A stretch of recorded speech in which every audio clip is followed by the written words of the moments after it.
Trending naman sa social media ang isang post ng professor mula sa PNU South Luzon kasamang dalawang estudyante na kabilang sa tribong Agta sa Quezon Province. Yan ang ulat ni Kenneth Pasyete.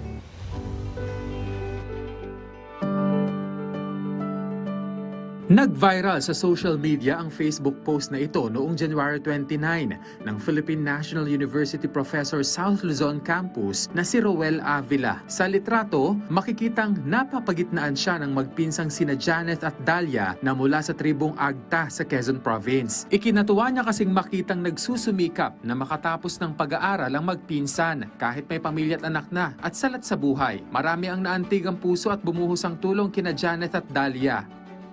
Kalimitan ay mga alumni ng PNU. Yung iba ay nasa Pilipinas, yung iba ay nasa ibang bansa. At natutuwa sila rin sa konsepto na may nag-aaral na Agta from the IP. Tapos wala pa kasi rito nakaka-graduate na ganun. Unlike in other PNU PNU campuses, meron na. Sa North Luzon, sa Visayas, sa Mindanao, meron na. Sa Manila, hindi ko sigurado kung meron. Pero dito sa South Luzon, first time.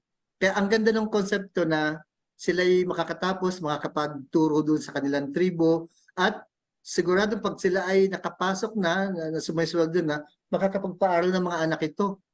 Yung younger generation, diretso na, makakapagpatapos na sila, sunod-sunod na. Hanggang sa maiba yung inyong way of life at makaangat-angat kayo sa buhay. Nasa kursong Bachelor in Mathematics and Science Elementary Education sa PNU South Luzon sina Dalia at Janet matapos silang matulungang makapasok dito. Para sa magpinsan, walang hadlang para sa kanilang pangarap nilang makatapos ng pag-aaral upang matulungan ang sari-sariling mga pamilya. Bata pa po ako, sir, ay talaga pong gusto ko na mapagtapos. Bakit? Kung sa amin ho, tatay ko ho, grade 1 lang. Kuya ko ho, yung kapanganayan ko, kapatid, grade 1 lang ho, 2 buwan lang. Tapos yun ho, sumunod, 1 linggo lang ho sa grade 1. Yun ho, sinundan ko, 1 buwan lang ho sa grade 1. Bago ho yung kapatid kong bunso, grade 5 lang ho siya. Ako lang po talaga yung, parang pag malaki na ho sila, di overage na nga ho nag-aaral, nahihiya na po sila. Eh ako po'y walang hiya, sir. Kaya po ako ay kahit matanda na, aral po ako. Hindi nahihiya. Wala ko akong pakialam kung ano sabihin na ibang tao. Basta gusto ko mag-aral. Gusto ko makatapos. Gusto ko nga pong magpasok. Makapagtapos ho, para ho sa mga magulang at anak ko.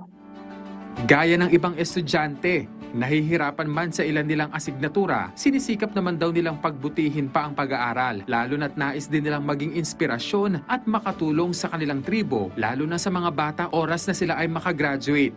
Yun ng mga bata po, nakikita ko nagtatrabaho na tulad sa akin, parang naaawa ako.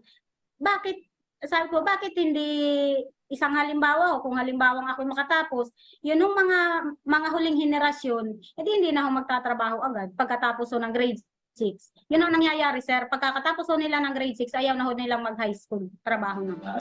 Bagaman libre ang matrikula nila Dalia at Janeth, dahil sa free tertiary education sa bansa, hamon naman sa kanila ang miscellaneous fees at iba pang gastusin gaya ng kanilang dorm. Tiniyak naman ng PNU South Luzon na tuloy ang kanilang pag-agapay kina Dalia at Janet at siniguro ang inclusive education sa kanilang pamantasan. Nakikipag-ugnayan na rin daw sila sa pamahalaang panlalawigan ng Quezon para masuportahan ang mga ito, lalo't mahaba-haba pa ang bubunuin ng magpinsan. Hindi ko na ho ito atrasan, sir. Minsan lang ho dumating ang ganito pagkakataon, kung aayawan ko pa ho, talagang napakalaking pagkakamali ko na po yun. Talagang hindi ko na ho ito aayawan. Pagpapatuloy ko po dahil naumpisa na ho, ay di maganda ho ang tapusin ho ang pag-aanay.